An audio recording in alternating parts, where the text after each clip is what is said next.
दीर्घ 15 वर्ष हेलानी मते सुजोग मिली मोर बापा चलीगला मते सुजोग मिली महाप्रभु जगन्नाथ सेवा करिवारे मु बहुत निजको भाग्यवान बोली भाबुची। मोर दादा परदादा मोर परिवार सबुले ए कार्य करी आछंती देवनीति करी आछंती मते से सुजोग मिलथिबारु मु बहुत बहुत खुशी अछि। देखो एटा तो परंपरा अनुसार आपण शिखिचंती तो आपण ये जो 15 वर्ष भितर कोन अनुभूति अछि आपण कहले देवनीति रे? बहुत खुशी लगुच भगवान जगन्नाथ सेवा करी छेरा पहरा करी आमे केमती लोक मान को बार्ताटा पहुंचे पारिबा भाईचारा रो ए सब मु शिखिची। मु जिते 14 वर्ष थी से मु मैनेज करी आसी मोर पढ़ा प्लस पैसिव पॉलिटिक्स एबे एक्टिव पॉलिटिक्स रे अच्छी से पैसिव पॉलिटिक्स रे थी प्लस देवनीति जो करिवार थिला बहुत भलरे मैनेज हे आसी आगु मध्य बहुत भलरे ही मैनेज हो बैलेंस रही पाछी बहुत भलरे बैलेंस रही पाछी आपण मान तो जानछथि प्रति वर्ष आछथि बहुत भलरे मैनेज हे पारछि। वर्ष बळी ए वर्ष मध्य एकादशी तिथि रे होछि जो आदिम जुगरु 100 वर्ष प्राय 400-500 वर्ष तलर ये यात्रा आज गोटे दिन यात्रा नुहे जेहेतु महिला जने राजा रही उत्तराधिकारी सूत्र में तेणु यात्रार महात्म्य आ गुरुत्वपूर्ण बढ़ी जाए जेहेतु देखो बहुत दर्शक रही भक्ति भाव लक्षाधिक लोक बड़दाण्ड जोड़ी समावेश रथ पथ और राजा भितर गोटे अपूर्व समन्वय रही जो समन्वय की आप देखिए सारा ओडिशार जगन्नाथ संस्कृतिर एक नूतन परंपरा बोली कहबी और जगन्नाथ संस्कृति बंची रही राजा और जगन्नाथ भितर जो अपूर्व समन्वय रही ये यात्रा आप देखिपे पुरपल्ली आप देखो सारा गंजाम जिलार विभिन्न स्थान लोक जमा लक्षाधिक लोक जमा होती आपण मैंने गहली अनुमान करें यात्रार केते प्रादुर्भाव रही महत्वपूर्ण रही यात्रा लोकों केते उपयोगी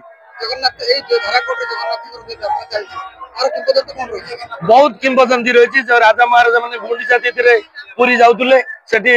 रथ यात्रा उपभोग करते पुणी दशमी तिथि यात्रा को उपभोग करते परदिन रही यात्रा समाप्ति होता जेहेतु राजा मैंने उपभोग करने यात्रा को अनुष्ठित कराऊे यहाँ हूँ गोटे भिन्न परंपरा निरा किंवदंती यात्रा जो यात्रा की आप देखिपे राजतंत्र एवं बंची रही राजा केते जनप्रियता रही जेहेतु गणतंत्र देश में 75 वर्ष है गणतंत्र शासन रही किंतु एवं गणतंत्र भितर राजतंत्र छिटा आप देखिपारे जो मंत्री सैन्य सामंत आलड़ चामर युद्ध बाध्य आपण मैंने निजे देखिथे राजा को किपरि जनसमावेश भितर किपरि जनप्रियतार सुजोग नौ केते सम्मान मिलुची यह ही यात्रा हूँ विशेषत्व। मो ना सदानंद रथर आज्ञा मोर प्राय 2002 मु काम कर नियम आमर बहुत परंपरा बहुत नियम बहुत भल यात्रा भी बहुत भल आत्रा भी हजार हजार लोक जमा होती जगन्नाथ को दर्शन करने रथ टाणी रथ सारथी की देखा बहुत लोक जमा होती ये अनुष्ठान आमर बहुत परंपरा बहुत ये सब चली चली आसो आगुरी मो पूर्वर आउ जड़े करते सी चली गले 2002 मत राजा साहेब डाक सब काम कर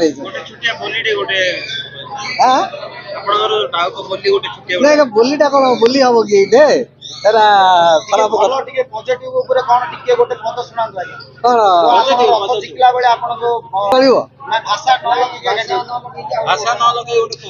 न लगे अन्य किसी गोटे माने ढेग आकार कहीदेवी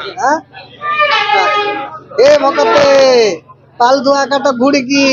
देख दांत मली खिया बल धवा खिया बाई है दर बुड़की ए सिस्टम कहले भी चलो किंतु आमर ये रथ यात्रा बहुत पुरातन रु महाराजा प्रथम पुरी दशमी दर्शन करने पर एकादशी दिन आमर एठारे रथ टना जाए वर्तमान